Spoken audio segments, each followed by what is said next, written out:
Você sabia que uma das ações dos coordenadores de equipamento é coordenar as ações cotidianas, administrativas e também as ações de acompanhamento? Sim, isso é muito importante. E para que isso aconteça, existe uma ferramenta ou uma atribuição, que você pode estar desenvolvendo, que são as discussões de caso. Você vai estar materializando essa coordenação dos processos, do acompanhamento, através das discussões de caso. E para que as discussões de caso sejam realmente valiosas e cumpram o seu papel, para que não seja só um momento de ficar ali lamentando sobre a vida das famílias, sobre as ações que já estão às vezes cansados de fazer, sobre aquilo que não deu certo, comentando, às vezes os desafios que a gente encontra diante do equipamento. É importantíssimo, é necessário que você tenha um método para que essas discussões de caso aconteçam. É importante que você tenha também um instrumental que vai te auxiliar no registro das discussões de caso. Como que isso é feito aí no seu equipamento? Escreve aqui nos comentários para mim, deixa eu saber como que você organiza as ações de discussão de caso aí no seu equipamento, como que isso acontece, como que isso se dá aí no seu território, na região que você trabalha. Eu vou ficar muito feliz de saber e talvez eu vou poder contribuir com as minhas impressões, com as minhas sugestões para colaborar na construção desse processo. Eu vou compartilhar com você agora a minha experiência, como eu fazia quando eu estava coordenando as discussões de caso. Nós criamos um material, um documento, para facilitar os processos, porque eu observei durante muito tempo que as discussões eram assim, pouco produtivas, pouco objetivas, e então nós produzimos um documento, onde a gente tinha primeiro a identificação da família, com o número de cadastro, o nome do responsável familiar, o nome da pessoa de referência da família, o nome dos participantes daquela reunião e de que lugares eles são, quando essa reunião era intersetorial, era com outros equipamentos.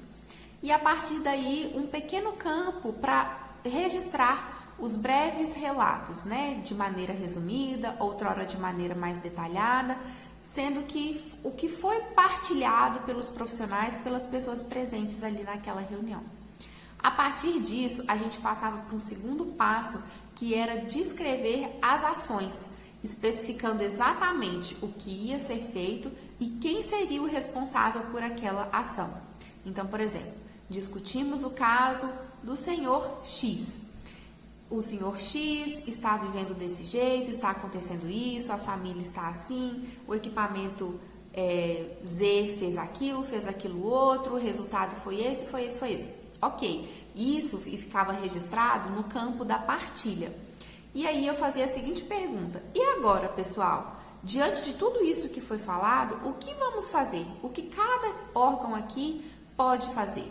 E então iam surgindo as ideias, iam se colocando as ações, as possíveis possibilidades e descrevendo já na frente quem seria o órgão responsável e, se possível, até a pessoa responsável. E então era marcada uma nova data de reunião para aquilo ser avaliado, e novamente registrado um novo resumo de reunião. Isso eu utilizava nas reuniões intersetoriais, onde tinham presente outras instituições. Já para registrar as reuniões e para organizar as reuniões de discussão de caso internas do equipamento, eu sugiro primeiro que você faça um planejamento, que você defina se essas reuniões vão acontecer semanalmente, quinzenalmente, como que isso vai se dar. É muito comum a gente ver profissionais dizendo assim: a gente não tem tempo para discutir, a gente não tem tempo para conversar sobre os casos. Mas eu te digo, o tempo vai ser sempre o mesmo. Talvez você tenha 6 ou 8 horas de trabalho, ou até 4, mas isso não vai mudar. Essa é a sua carga horária. Cabe a você organizar e fazer a gestão desse tempo. E planejando, isso fica muito mais fácil. Então, após estabelecer a periodicidade dessas reuniões, você vai, então, descrever, né, elencar como que isso vai funcionar. Eu gostava muito de utilizar uma planilha do Excel, onde eu tinha listado todas as famílias que estavam sendo atendidas ou acompanhadas naquele momento, descrevendo primeiro o número de cadastro, o nome, em seguida especificando se a família estava sendo acompanhada ou atendida, quem era o técnico de referência e à frente descrevia quais seriam as ações que seriam executadas ao longo daquela semana, ao longo daquele período. E também é muito importante que essas discussões de caso estejam descritas no prontuário da família, para que isso fique arquivado, para que isso fique registrado. Então, essas são as minhas dicas de hoje sobre discussão de caso. Eu quero saber se você está gostando, se está fazendo sentido para você.